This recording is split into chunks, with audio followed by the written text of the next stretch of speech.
परमेश्वर के धन्य नाम की महिमा हो। प्रभात मनन के सत्र 2931 में आप सभी का बड़े प्रेम के साथ स्वागत करता हूं। आइए आज के मनन के लिए हम पढ़ते हैं प्रकाशित वाक्य अध्याय 12 पद 3।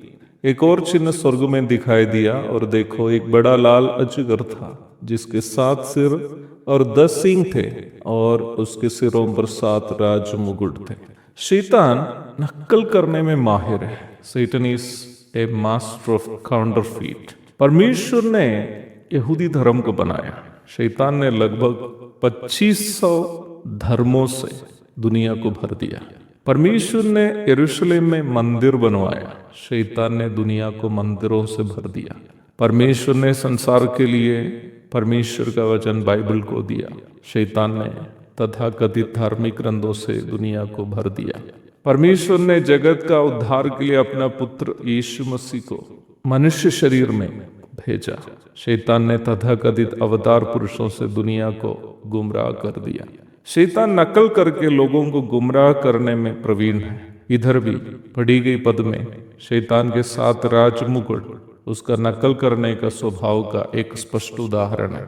राज मुकुट अथवा रॉयल डायडम उसके सिर पर होना चाहिए जो वास्तव में शासन करने के लिए चुने गए हैं।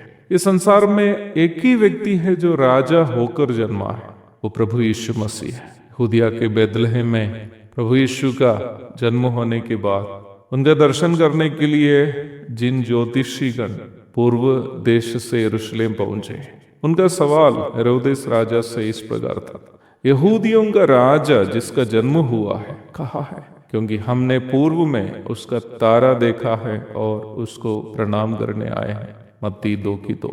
इस संसार में जो भी राजा बना वे जन्म लेकर कुछ समय के बाद राजा बना है, परंतु राजा होकर एक ही व्यक्ति जन्मा है, वो हमारा उद्धार करता एवं प्रभु यीशु मसीह है। वो राजा होकर इसलिए जन्मा क्योंकि उनका राजत्व अनादिकाल से है और भविष्यवाणी की पूर्ति स्वरूप वह राजा होकर जन्मा है। मीका 5:2 में हम इस प्रकार पढ़ते हैं, हे बैतलहम एफ्राता, यदि तू ऐसा छोटा है कि यहूदा के हजारों में गिना नहीं जाता, तो भी तुझ में से मेरे लिए एक पुरुष निकलेगा जो इस्राएलियों में प्रभुता करने वाला होगा। और उसका निकलना प्राचीन काल से वरन अनादिकाल से होता आया है। शैतान न कभी राजा था न कभी राजा बनेगा। वह एक पराजित तथा असफल व्यक्ति है। वह एक स्वर्गदूत के रूप में अपनी सेवा का निर्वाह करने में पराजित है और पूरे मानव जाति को परमेश्वर से छीनकर नरक की ओर ले चलने में असफल भी है। अपना पराजय एवं असफलता को छिपाने के लिए नकली दिखाकर नौटंकी करना उनका दिनचर्या है। वो उसके लिए निर्धारित सेवा करने में पराजित हो गया और परमेश्वर को हराने में असफल भी है। यहाँ वो अपने ऊपर राज मुकुट को धारण करके दिखाने की कोशिश कर रहा है कि वही राजा है। 7 राज मुकुट जो हम अजगर के सिर पर देखते हैं, प्राथमिक रूप में खुद को संसार के राजा के रूप में प्रदर्शित करने का शैतान का व्यर्थ प्रयास को सूचित करता है। आज यहाँ तक मसीह दुनिया में भी नकलियां अथवा काउंटरफीट्स बहुत ज्यादा है।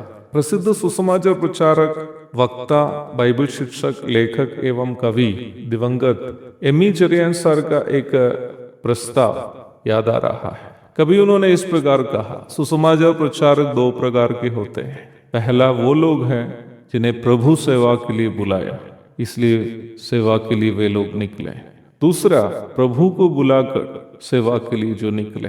प्रभु जिन्हें सेवा के लिए बुलाया वे सेवा में सफल होते हुए देखकर उन लोगों को अच्छा नहीं लगता जो प्रभु को बुलाकर निकले और पराजित हैं, असफल हैं। मसीहत में भी क्या आप ऐसे लोगों को देखते हैं जो अन्य सफल लोगों को देखकर जलते हैं, बुरा भला कहते हैं, प्रभु उपयोग करने वाले सेवकों को बदनाम करने और उनकी सेवकाई को बर्बाद करने में लगे हुए हैं? वे सभी कलीसिया के अंदर शैतान के प्रतिनिधि हैं, काउंटरफीट्स अथवा नकली।